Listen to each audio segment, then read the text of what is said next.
लोकांच्या मनात उद्धव ठाकरेंबद्दलही राग आहे असं विधान मनसे अध्यक्ष राज ठाकरे यांनी केलेलं आहे। आपल्यासोबत प्रवीण दरेकर आहेत। भाऊ, मनसेची आज बैठक झाली आणि राज ठाकरेंनी महत्त्वाचं विधान केलंय की लोकांना आणि विशेषतः मराठी माणसांना उद्धव ठाकरेंबद्दल राग आहे। नाही, त्यांचं म्हणणं खरं आहे आणि त्याचं प्रत्यंतर आता झालेल्या लोकसभेच्या निवडणुकीत दिसून येतंय। कारण आपण बघाल की मुंबईतल्या मराठी माणसांनी विशेषतः महायुतीला मोठ्या प्रमाणावर मतदान केलेलं आपल्याला दिसेल आणि विशेषतः कोकण, जो मराठी माणूस, कोकणी माणूस हा उद्धव ठाकरे किंवा बाळासाहेबांच्या शिवसेनेचा एक गड होता, त्या कोकणातल्या माणसांनी सुद्धा उद्धव ठाकरेंच्या उभाटाला त्या ठिकाणी नाकारलेलं आहे। आणि म्हणून आपण बघाल पालघर पासून ते अगदी गोव्याच्या बॉर्डरपर्यंत महायुतीला कौल त्या ठिकाणी कोकणातल्या मराठी माणसांनी दिलाय। आणि त्यामुळे मुंबई, कोकण आणि महाराष्ट्रातला मराठी माणूस याला उद्धव ठाकरेंनी काँग्रेसच्या मांडीला मांडी लावून बसणं आणि मतांच्या लाचारीसाठी त्या ठिकाणी लांगुल चालन ज्या प्रवृत्तीचं केलं त्याचा राग मराठी माणसांना आहे। आणि मराठी माणसांच्या न्याय हक्कासाठी बोलायचं आणि त्यांच्यासाठी कृती नाही, बाळासाहेबांचे विचार गुंडाळून ठेवायचं, याचा निश्चितच मराठी माणसाला राग आहे। तो त्यांनी या निवडणुकीत दाखवलाय। विधानसभेच्या निवडणुकीत आणखी मोठ्या प्रमाणावर मराठी माणूस या ठिकाणी उद्धव ठाकरेंना त्या ठिकाणी साथ देणार नाही। भाऊ, राज ठाकरे असं देखील म्हणालेत उद्धव ठाकरेंच्या ज्या जागा निवडून आल्यात किंवा उद्धव ठाकरेंना जे मतदान झालंय ते एक मोदी विरोधात मतदान होतं, त्यामुळे त्यांना मतदान झालं नाही। आपण उद्धव ठाकरेंच्या ज्या निवडून आलेल्या जागांवर नीट लक्ष केंद्रित केलं तर त्या ठिकाणी त्यांचा गुलाल कुठल्या रंगाचा आहे किंवा त्यांच्या विजयात कुठल्या रंगाचा समावेश आहे हे आपल्याला नीट दिसेल। कारण महाराष्ट्रातलं आपण सगळं जर मतदान त्या ठिकाणी बघितलं तर एका विशिष्ट समुदायानं त्या ठिकाणी मोदी साहेबांच्या विरोधात किंवा भाजपच्या द्वेषानं या ठिकाणी पछाडून मतदान केलेलं आहे। आणि त्याच त्यांच्या मतदानाच्या जीवावर जे काही यश महाविकास आघाडीला मिळाले तसं उद्धव ठाकरेंना मिळाले। आपण बघाल मुंबईतला संजय पाटील खासदार झाले, तिथे एकट्या शिवाजी मानखुर्द विधानसभेमध्ये जे मतदान झालंय ते सगळीकडचा लीड त्या ठिकाणी धुवून काढणार आहे। दक्षिण मुंबईत तशा पद्धतीचं मतदान झालेलं आपण बघाल। त्याच्यामुळं उद्धव ठाकरेंचा विजय कशामुळे झालाय आणि त्याच्यात कुठला रंग मोठ्या प्रमाणावर आहे महाराष्ट्रातल्या जनतेला कळून आलंय।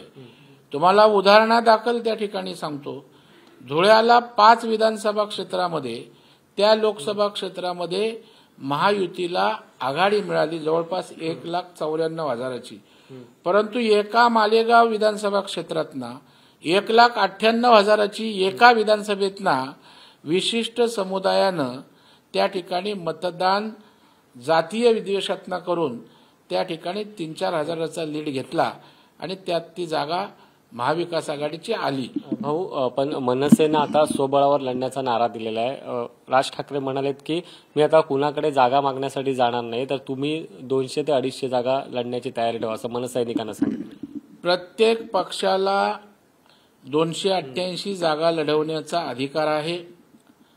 राज ठाकरे साहेबांचा सुद्धा एक मोठा पक्ष आहे आणि निवडणूक विधानसभेची येत असताना कार्यकर्त्याला कार्यरत ठेवणं हाही पक्षाच्या दृष्टीनं महत्वाचा भाग आहे।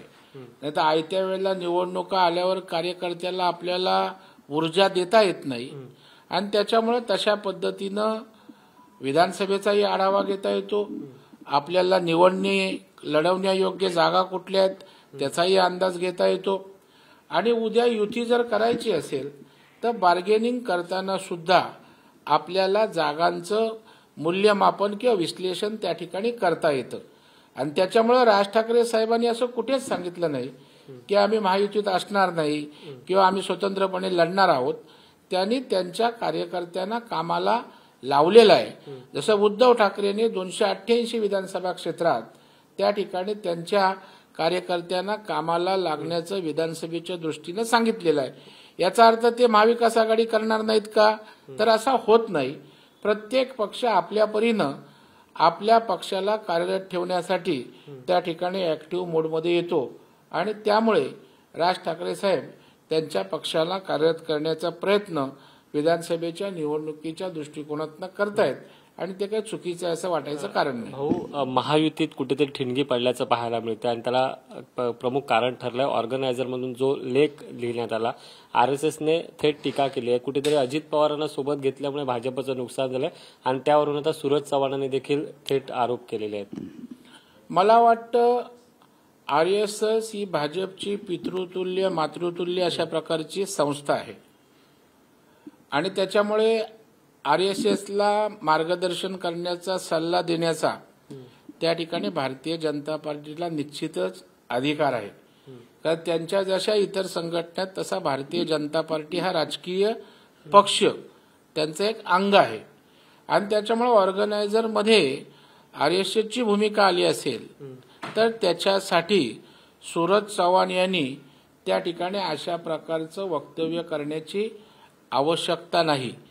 त्याच्यामुळं ज्या काही गोष्टी असतील, राष्ट्रवादी असेल, भारतीय जनता पार्टी असेल किंवा महायुतीचे वरिष्ठ नेते चार भिंतीत बसून याचं विश्लेषण करतील, अवलोकन करतील. मला वाटतं सूरज चव्हाण यांनी या ठिकाणी आपला सूरज ढळणार नाही याची काळजी त्या ठिकाणी घेतली पाहिजे.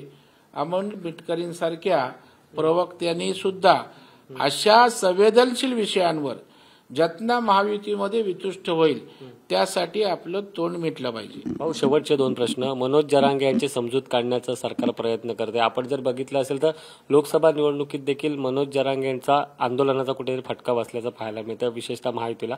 समजूत काढताय? मला वाटतं आंदोलन किंवा निवडणुका होण्यापूर्वीपासूनच मराठा समाजाच्या विषयी हे सरकार संवेदनशील आहे.